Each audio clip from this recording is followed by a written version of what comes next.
प्यारे बच्चों, आज की क्लास में हम लोग काफ़ी इंपॉर्टेंट प्रश्न को देखने वाले हैं जो कि आपके सोशल साइंस यानी एसएसटी का होगा, जो कि सीधे आपके बोर्ड एग्जाम में ये प्रश्न पूछे जाएगा। तो आपको करना क्या है, सभी प्रश्न को अपने दिमाग में रट लेना है, यानी कि इसे डाल लेना है ताकि आप भूलो नहीं। लगभग हम लोग अभी 100 क्वेश्चन को करेंगे जो कि सीधा आपके पेपर में पूछेगा। और आपको एक ही चीज़ याद रखना है, या तो आर करना है या फिर 450 पार करना है। ठीक है, चलो बढ़ते हैं हम लोग क्वेश्चन आंसर की ओर। उससे पहले आप लोग एक ही काम करना, अगर आप लोग चैनल पर नए हो तो चैनल को सब्सक्राइब करके अपने दोस्तों में भी वीडियो शेयर करना ताकि वो लोग भी जुड़े। ठीक है, चलिए पहला प्रश्न है। पहला प्रश्न आपसे पूछा गया, मैजनी का संबंध किस संगठन से था? तो याद रखिए, उनका संबंध कावर्नरी से था। ऑप्शन नंबर बी करेक्ट होगा। अगली है, रूस में जार का जो है ना, रूस में जार का अर्थ क्या होता है? रूस में जो जार का अर्थ होता है वो क्या होता है? तो याद रखिए, वहाँ पर रूस का सम्राट होता है। ऑप्शन नंबर डी बिल्कुल राइट होगा। अब अगली क्वेश्चन की ओर बढ़ेंगे हम लोग, और आपको अगर पता हो तो कमेंट बॉक्स में बताते चलेंगे। 3 नंबर क्वेश्चन है, हुआ हुआ आंदोलन जो है किस प्रकृति का था? तो याद रखेंगे, ये था क्रांतिकारिक धार्मिक। ठीक है, क्रांतिकारिक धार्मिक आंदोलन था। ऑप्शन नंबर डी याद रखिए। अगली है, भारत में खिलाफत आंदोलन, भारत में जो है खिलाफत आंदोलन की शुरुआत कब हुई थी? तो याद रखिए 1920 ईस्वी में। ऑप्शन नंबर ए जो है बिल्कुल राइट होगा। अगली क्वेश्चन 5 नंबर है, 1917 ईस्वी में भारत में पहला जूट मिल, भारत में पहला जूट मिल जो है 1917 ईस्वी में किस शहर में स्थापित हुआ था? तो याद रखेंगे ऑप्शन नंबर ए होगा, कोलकाता में। ठीक है ना, कोलकाता में। अब अगली क्वेश्चन देखिएगा, 6 नंबर है। 6 नंबर पूछा, पूंजीपति वर्ग के द्वारा किस वर्ग का शोषण किया गया है? तो याद रखेंगे, ये किया गया है आपका उपरोक्त सभी के, क्योंकि श्रमिक वर्ग का भी होगा, मध्यम वर्ग का भी होगा, कृषक वर्ग का, सभी वर्गों का इसके कारण क्या हुआ है, पूंजीपति बढ़ा है। ठीक है, अगली क्वेश्चन 7 नंबर है। पूछा, प्राचीन काल में किस स्थल मार्ग से एशिया और यूरोप के बीच का व्यापार होता था प्राचीन काल में? ठीक है ना, चलिए याद रखिएगा, ये जो आपका होगा लगभग देखा जाए तो ऑप्शन नंबर बी होगा, रेशम मार्ग का होता था। ठीक है, अब अगली क्वेश्चन है, गुटेनबर्ग ने सर्वप्रथम पुस्तक की छपाई की थी, किस पुस्तक की? याद रखिएगा, काफी इंपॉर्टेंट है, ये आपका होगा बाइबिल का। अगली क्वेश्चन देखिएगा, यहाँ पर जो क्वेश्चन आपको दिख रहा है 9 नंबर, ये क्वेश्चन है, राष्ट्रपिता के नाम से किसे जाना जाता है? राष्ट्रपिता के नाम से हम लोग किसे जानते हैं? तो आपको पता है ना, इसे हम लोग कहते हैं महात्मा गांधी। ठीक है ना, महात्मा गांधी को हम लोग राष्ट्रपिता के नाम से जानते हैं। अब अगली क्वेश्चन, कौन सा सामाजिक वर्ग बुद्धिजीवी वर्ग के रूप में उभर करके आया है? तो याद रखिए, ये आपका होगा मध्यम वर्ग। अगली क्वेश्चन 11 नंबर, यूरोपीय सभ्यता का पालना किसे कहा जाता है? याद रखिए, ये कहा जाता है यूनान को। ठीक है ना, यूनान को कहा जाता है। अब अगली क्वेश्चन देखिएगा, 12 नंबर है, 1917 की क्रांति के समय किस जार का शासन था? ठीक है ना, जब 1917 में क्रांति हो रहा था तो किस जार का शासन था? तो याद रखेंगे, ये था निकोलस द्वितीय के द्वारा। ठीक है ना, निकोलस द्वितीय का। अगली क्वेश्चन 13 नंबर है, वियतनाम में रहने वाले फ्रांसीसी नागरिकों को क्या कहा जाता था? याद रखिएगा, ये कहा जाता है कोलोन। अगली क्वेश्चन है 14 नंबर, किस खनिज को उद्योगों, ठीक है ना, किस खनिज को उद्योगों की क्या कहा जाता है? उद्योगों की जननी कहा जाता है, यानी जन्मदाता कहा जाता है। याद रखिए, ये लोहा को कहा जाता है। अब अगली क्वेश्चन की ओर हम लोग बढ़ेंगे। 15 नंबर देखिएगा, 15 नंबर जो है ना, गोंडवाना समूह के कोयले का निर्माण हुआ। गोंडवाना समूह के कोयले का निर्माण कब हुआ था? तो याद रखिए, ये लगभग अगर देखा जाए तो ये लगभग हुआ है 20 करोड़ वर्ष पूर्व। ऑप्शन नंबर ए आपका बिल्कुल राइट होगा। ठीक है, चलिए अगली क्वेश्चन देखिएगा, पूछा यहाँ पर 16 नंबर, क्या पूछा, भारत में किस प्रकार की कृषि की प्रधानता है? तो भारत में आपको याद रखना है, यहाँ पर जो है ना जीवन निर्वाहक कृषि है। Option number A. अगली क्वेश्चन, इनमें से सत्ता की साझेदारी का एक सही लाभ क्या हो सकता है? याद रखिएगा, ये होगा आपका समुदायों के बीच टकराव को कमी करना। ठीक है, ऑप्शन नंबर सी आपका करेक्ट होगा। अब चलिए अगली क्वेश्चन देखिएगा, 18 नंबर पूछा गया है, नगर निगम के मुख्य प्रशासक को कहा जाता है। नगर निगम के मुख्य प्रशासक को क्या कहा जाता है? याद रखिए, नगर आयुक्त। अगली है, जीवन की भौतिक गुणवत्ता का सूचक क्या है? तो याद रखिए, ये होगा इनमें से सभी। क्या क्या होगा? जीवन प्रत्याशा, और उसके बाद शिशु मृत्यु दर और मौलिक सभ्य साक्षरता, यानी कि ऑप्शन नंबर डी करेक्ट होगा। अब अगली क्वेश्चन है 20 नंबर, मुद्रा के प्रमुख कार्य क्या है? मुद्रा से हम लोग क्या क्या कार्य करते हैं? तो याद रखिएगा, विनिमय का मापन भी होता है, मूल्य का मापक भी होता है, मूल्य का संचय भी होता है। अगर आप लोग देखें तो ऑप्शन नंबर डी बिल्कुल राइट होगा, यानी कि ये सभी होगा, ऑप्शन नंबर डी। ठीक है, चलिए अगली क्वेश्चन देखिएगा, यहाँ पर है 21 नंबर। पूछा, जब हम लैंगिक विभाजन की बात करते हैं तो हमारा अभिप्राय क्या हो सकता है। लैंगिक विभाजन करने का मतलब हो गया कि स्त्री और पुरुष को क्या करना है, सबकी यहाँ पर जो है अलग करके रखना है सबको, ठीक है ना। तो इसमें जो समानताएं भूमिका दी गई है वो करेक्ट होगा। तो यहाँ पर देखो ऑप्शन नंबर बी बिल्कुल राइट होगा। इस समाज द्वारा स्त्री और पुरुषों की दी गई असामान्य भूमिका है, ठीक है। चलिए अगली क्वेश्चन देखिएगा। 22 नंबर पूछा, क्या पूछा, निम्नलिखित में संघ राज्य का विशेषता कौन इसमें से नहीं हो सकता है। तो याद रखिए ऑप्शन नंबर सी होगा, एक राज्य शासन व्यवस्था। अगली है, बिहार में संपूर्ण क्रांति का नेतृत्व किसने निभाया था। याद रखिएगा जयप्रकाश नारायण होगा, ऑप्शन नंबर डी बिल्कुल राइट होगा। अगली है, अगली देखिए क्वेश्चन 24 नंबर है और पूछा गया क्या, इनमें से कौन सी एक बात लोकतांत्रिक व्यवस्थाओं के अनुरूप नहीं है। तो याद रखिए ये आपका ऑप्शन नंबर डी होगा, बहुसंख्यकों का शासन। अब अगली है 25 नंबर, भारत एक लोकतांत्रिक राज्य है। भारत एक लोकतांत्रिक राज्य है, निम्नलिखित में से यह घोषणा किसमें की गई है। तो याद रखिएगा ये की गई है प्रस्तावना में, ऑप्शन नंबर ए बिल्कुल राइट होगा। अब देखिएगा अगली क्वेश्चन आपके सामने है 26 नंबर, किस लोकसभा चुनाव के बाद महिलाओं की भागीदारी 10% कितना पूछा जा रहा है, 10% जो है बढ़ गई है, अधिक हो गई है। तो याद रखिए ये है आपका 15वीं लोकसभा के बाद। अगली क्वेश्चन होगा, निम्नलिखित में से राष्ट्रीय दल कौन नहीं है, इनमें से कौन है राष्ट्रीय दल, ठीक है। याद रखिए ये आपका भारतीय जनता पार्टी राष्ट्रीय दल होगा। अब देखिए अगली क्वेश्चन है 28 नंबर, पूछा गया लोकतंत्र का प्राण किसे कहा जाता है। तो लोकतंत्र का प्राण राजनीतिक दल को कहा जाता है, जो कि ऑप्शन नंबर ए आपको यहाँ पर दिख रहा है। अब चलिए अगली क्वेश्चन की ओर हम लोग बढ़ते हैं। यहाँ पर 29 नंबर है, पूछा जा रहा है 29 नंबर, भारत में पूछा गया है, भारत में संघ राज्यों के बीच अधिक विभाजन कितनी सूचियों में हुआ है। तो 29 नंबर का याद रखिए ऑप्शन नंबर ए आपका बिल्कुल राइट होगा। अगली क्वेश्चन है, निम्नलिखित में लोकतंत्र में रंगभेद की विरोधी कौन नहीं था, ठीक है ना। कौन नहीं था रंगभेद का, यानी कि काला गोरा जो भी हो शामला का, ठीक है। तो याद रखिए 30 नंबर का करेक्ट होगा जेड गुड्डी। अब अगली क्वेश्चन देखिएगा, यहाँ पर पूछा जा रहा है आपसे 31 नंबर, क्या पूछा जा रहा है, सासाराम नगर का विकास हुआ था। सासाराम नगर का विकास किस युग में हुआ है। तो 31 का याद रखेंगे आप लोग, ये होगा आपका मध्य युग में। अगली क्वेश्चन है, अविभाजित बिहार में निम्नलिखित में से कौन एकमात्र नियोजित नगर था। याद रखिए ऑप्शन नंबर सी होगा जमशेदपुर। अब अगली क्वेश्चन की ओर हम लोग बढ़ते हैं और फास्ट में आप लोग कमेंट बॉक्स में आंसर बताएंगे। अगर अभी तक का वीडियो को लाइक नहीं किया तो वीडियो को लाइक करके चैनल को भी सब्सक्राइब कर लेंगे, ताकि इसी प्रकार का वीडियो आपको हमेशा मिलता रहेगा। एंड साथ में अगर आप लोग हमारे व्हाट्सएप ग्रुप को ज्वाइन करना चाहते हैं तो हमारा नंबर है 696 98 095। इसको स्क्रीनशॉट ले लीजिए। क्लास वीडियो देखने के बाद आप इस पर मैसेज करना है लो लिख करके, मैं आपको ग्रुप का लिंक दे दूंगा, ज्वाइन कर लेना। चलिए अगली क्वेश्चन यहाँ पर देखिएगा आपके सामने है 33 नंबर, पटना हवाई अड्डा का क्या नाम था। पटना हवाई अड्डा का क्या नाम है अभी के टाइम में।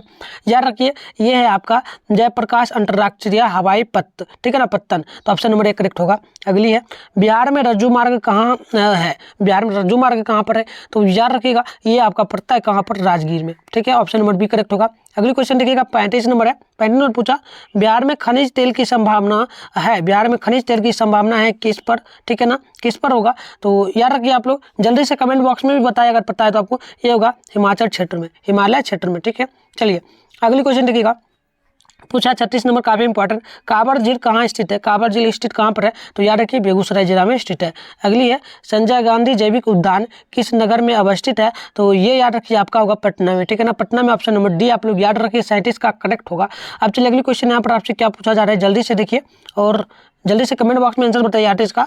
निम्नलिखित में कौन सड़कों का एक वर्ग नहीं है, ठीक है ना। तो आर्टिस्ट का याद रखिए ऑप्शन नंबर ए होगा पूर्व पश्चिमी गलियारा, ठीक है ना। अगली क्वेश्चन देखिएगा 39 है, जिस देश का राष्ट्रीय आय अधिक होता है वह देश क्या कहलाएगा। तो वह देश विकसित देश कहलाएगा, जिसका कम होगा वह अविकसित कहलाएगा, ठीक है। चलिए अगली क्वेश्चन है, भारत के किस राज्य की प्रति व्यक्ति आय सर्वाधिक है। तो याद रखिए गोवा का होगा करेक्ट ऑप्शन, ठीक है ना, 40 का ऑप्शन नंबर डी। अब अगली क्वेश्चन देखिएगा 41 नंबर आपसे क्या पूछा, निम्नलिखित में मुद्रा का क्या कारण नहीं होता है। तो मुद्रा का कारण नहीं क्या होता है। तो याद रखिएगा उत्पादन नहीं होता है। अगली है, भारत का केंद्रीय बैंक कौन है। तो याद रखिए रिजर्व बैंक ऑफ इंडिया, जिसे हम लोग RBI भी कहते हैं, ठीक है ना, इंग्लिश में। तो ये भी आपको देखने को मिल सकता है।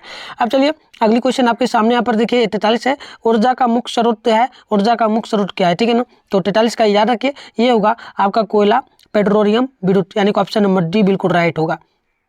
अब चलिए अगली क्वेश्चन को देखते हैं जल्दी से।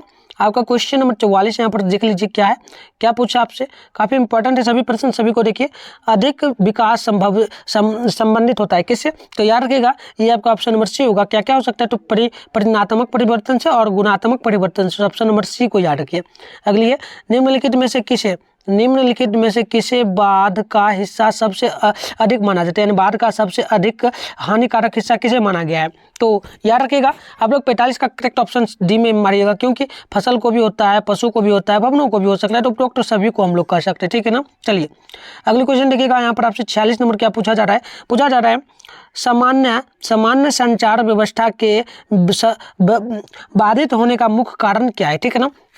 46 का याद रखिएगा, ऑप्शन नंबर ए होगा केबल का टूट जाना। अगली है 47 नंबर, आग से जलने की स्थिति में किस प्राथमिक उपचार की आवश्यकता होती है, तो 47 का याद रखिए ठंडा पानी सबसे पहले हमें डालना चाहिए, ठीक है ना। अब चलिए अगली क्वेश्चन देखिएगा, 48 नंबर क्या पूछा कि भूकंप का केंद्र ऊर्ध्वाधर पृथ्वी पर, ठीक है ना, ऊर्ध्वाधर पृथ्वी के किस केंद्र को कहा जाता है, ठीक है, तो याद रखिएगा ये कहा जाता है, ऑप्शन नंबर बी को याद रखिए अधिक केंद्र को।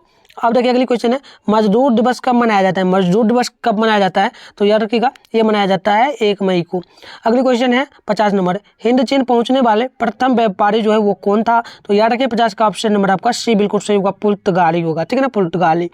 अब चलिए अगली क्वेश्चन देखिएगा, यहाँ पर पूछा जा रहा है आपसे 51 नंबर, गदर पार्टी की स्थापना किसने और कब की, ठीक है ना, गदर पार्टी की स्थापना कब और किसने की, तो याद रखिए 51 का करेक्ट ऑप्शन आपका सी होगा, यानी कि लाला हरदयाल होगा, 1983 में क्या था।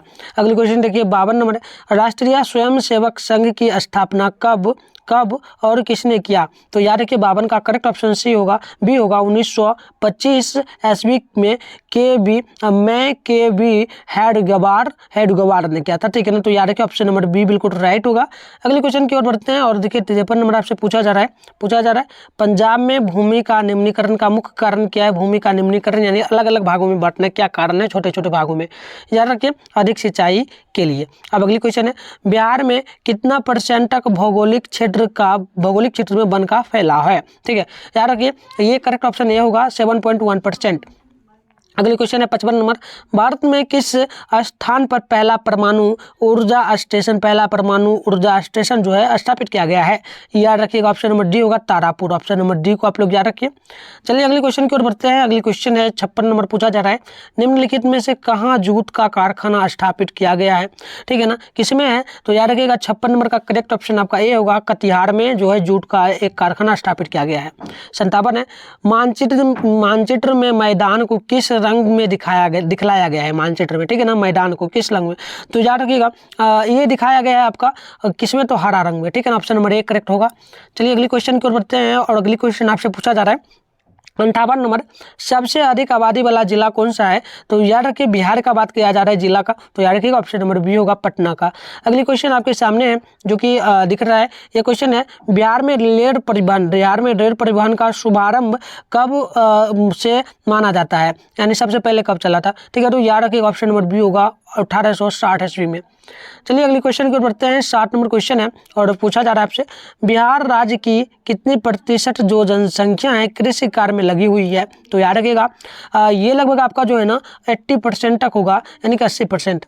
अगली है, पारादीप पत्तन किस राज्य में स्थित है, याद रखिएगा ये आपका जो है ना उड़ीसा में स्थित है। अगली क्वेश्चन है 62 नंबर, गेहूं उत्पादन में, देखिए काफ़ी इंपॉर्टेंट क्वेश्चन होता है और बोर्ड में काफ़ी बार पूछा गया है, 62 गेहूं उत्पादन में विश्व में भारत का कौन सा स्थान है, तो याद रखिएगा पूरे विश्व में कहा जा रहा है तो ये होगा आपका दूसरा स्थान, पहला स्थान पे आपका कौन आता है, तो चाइना आता है, इसे भी आप लोग याद रख सकते हैं। 63 नंबर है, किस देश में बहुदलीय व्यवस्था नहीं है, बहुदलीय व्यवस्था जो नहीं है ये आप लोग याद रखेंगे, ये आपका ब्रिटेन में बहुदलीय व्यवस्था जो है नहीं है। अब अगली क्वेश्चन है आपके सामने 64 नंबर, जनता दल यानी कि यूनाइटेड पार्टी का गठन कब किया गया था, जनता दल का गठन कब किया गया था, याद रखिएगा ये आपका ऑप्शन नंबर बी होगा, 1999 ईस्वी में। अब अगली क्वेश्चन की ओर आप लोग बढ़ते हैं और देखिए क्वेश्चन है 65 नंबर पूछा जा रहा है, भारतीय जनता पार्टी यानी कि बीजेपी, याद रखिएगा बीजेपी सबको पता होगा, बीजेपी का प्रथम अध्यक्ष कौन थे, तो याद रखिएगा ये था कौन, तो अटल बिहारी वाजपेयी। अगली क्वेश्चन है, चिपको आंदोलन निम्नलिखित में से किससे संबंधित है, तो याद रखिएगा ये आपका होगा ऑप्शन नंबर ए, पेड़ काटने के विरोध से। अगली क्वेश्चन देखिएगा 67 नंबर है और पूछा जा रहा है 67 नंबर, दल बदल कानून निम्नलिखित में से किस पर लागू होता है? तो ये होता है सांसदों और विधायकों पर। तो ऑप्शन नंबर ए करेक्ट होगा आपका 67 नंबर का, याद रखिए। अगली क्वेश्चन है बिहार में पंचायती राज संस्था का शुरुआत, बिहार में पंचायती राज संस्थाएं हैं किस नंबर पे? तो ये तृतीय स्तर पर आपका आता है, ठीक है ना, 3 स्तर यहाँ पर होता है। चलिए अगली क्वेश्चन को हम लोग बढ़ते हैं और अगली क्वेश्चन आपका 69 नंबर है, ठीक है ना, 69 है। पूछा जा रहा है इंदिरा गांधी ने 25 जून डैश डैश में आपातकालीन की घोषणा की गई थी, यानी कि यहाँ पर 25 जून कितना में जो है यहाँ पर दिया गया है कितना में उन्होंने आपातकालीन की घोषणा की थी। तो याद रखिएगा 25 जून, ठीक है ना, 25 जून 1975 को उन्होंने किया था, तो 1975 याद रखिए। अगली क्वेश्चन है 70 नंबर, शिक्षा संविधान की डैश डैश सूची का विषय क्या है? तो शिक्षा जो है ये किस संविधान में रखा गया है? तो याद रखिए ये रखा गया है समवर्ती सूची में। अगली क्वेश्चन देखिएगा, ये आपका क्वेश्चन पूछा जा रहा है 71 नंबर, क्षेत्रवाद की भावना का कुपरिणाम क्या है? तो 71 का ऑप्शन नंबर आप लोग याद रखेंगे, डी होगा अलगाववाद, ठीक है ना। अगली क्वेश्चन है 72 नंबर, व्यावसायिक बैंक का राष्ट्रीयकरण कब किया गया? तो याद रखिएगा ये होगा ऑप्शन नंबर सी 1969 ईस्वी में, ठीक है ना।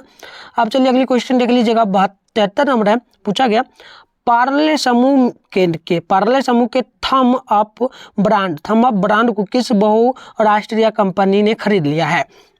याद रखिए ये खरीदा है कौन? तो कोका कोला ने। अगली क्वेश्चन है भारतीय रिजर्व बैंक की स्थापना कब की गई है, यानी आरबीआई की? तो याद रखिएगा ये किया गया है 1935 ईस्वी में। अगली क्वेश्चन की ओर हम लोग बढ़ते हैं। अब चलिए अगली क्वेश्चन है 74 नंबर, चलिए 74 नंबर को देख लीजिए, 74 हो गया। 75 को देखिएगा, पूछा जा रहा है गरीबी को जन्म देती है, यह कथन किनका है? तो याद रखिएगा यह कथन जो है ना रेगनर नक्श का है, ठीक है ना, रेगनर नक्श का है। अगली क्वेश्चन देखिएगा, पूछा 76 नंबर, बिहार में प्रथम सहकारी कृषि यानी खाद्य समितियों की संख्या यानी कि ड्रॉप्ड 10वीं पंचवर्षीय योजना कब हुआ? ये आपसे पूछा जा रहा है, ठीक है ना। तो याद रखिएगा ये आपका जो है ना करेक्ट होगा क्या? तो याद रखिए क्षेत्र का ऑप्शन नंबर सी होगा, यानी कि क्या हो सकता है? तो 6841 में रखा गया है, ठीक है ना। किस में रखा गया है? 6841 में, यानी कि बिहार में जो प्रथम सहकारी कृषि खाद्य समितियां हैं यह कितने ड्रॉप्टों में रखा गया है? तो 6841 में। चलिए अगली क्वेश्चन। तो देखिए काफ़ी इंपॉर्टेंट प्रश्न एक आपका आया है 77 नंबर है। ये क्या पूछा कि किस क्षेत्र को द्वितीयक क्षेत्र कहा जाता है? तो सबसे पहले आंसर बताने से पहले आपको बता दें जो कृषि आपका है ये आपका प्रथम क्षेत्र में आता है, इसे याद रखिए। और आपका उद्योग जो है यह द्वितीयक क्षेत्र में आता है, और आपका जो ये सेवा है, सेवा आपका जो है तीसरा क्षेत्र में आता है। तो आप खुद बताओ कि द्वितीय क्षेत्र हम लोग किसे कहते हैं, ठीक है ना। तो याद रखिएगा कि हम लोग उद्योग क्षेत्र को कहते हैं। तीनों क्वेश्चन को याद रखिए, काफ़ी इंपॉर्टेंट है। अगली क्वेश्चन है देश में जिला फॉर्मों की संख्या कितना है? तो 682 याद रखिए। अगली, ठीक है ना, 682 ऑप्शन नंबर सी करेक्ट होगा। अब देखिए अगली क्वेश्चन आपसे पूछा जा रहा है, काफ़ी इंपॉर्टेंट है दोनों क्वेश्चन, इसे भी देखिए। पूछा जा रहा है किसी देश की सीमा बिहार की सीमा से जुड़ी है क्या? हाँ, तो याद रखिएगा नेपाल की सीमा जो है जुड़ा हुआ है, और ये आपका सीतामढ़ी जिला लगभग पड़ता है, तो याद रखिएगा। अगली क्वेश्चन है किस देश को भूकंपों एवं ज्वालामुखियों का देश कहा जाता है? तो याद रखिएगा ये हम लोग कहते हैं जापान को, ठीक है ना। ऑप्शन नंबर जो है ए बिल्कुल राइट होगा। तो चलिए कैसा लगा क्लास आप लोग कमेंट बॉक्स में जरूर बता देना, और PDF नोट्स के लिए मैंने आपको बता ही दिया, अगर लेना है तो आप लोग इस नंबर पर क्या करेंगे, मैसेज करेंगे, मैं आपको ग्रुप में ज्वाइन कर दूंगा, वहाँ पर नोट्स आपको मिलेगा। और आप लोग चैनल को सब्सक्राइब कर लीजिए इसी प्रकार का और भी वीडियो देखने के लिए। तो चलिए मिलते हैं किसी और वीडियो में, तब तक के लिए बाय बाय।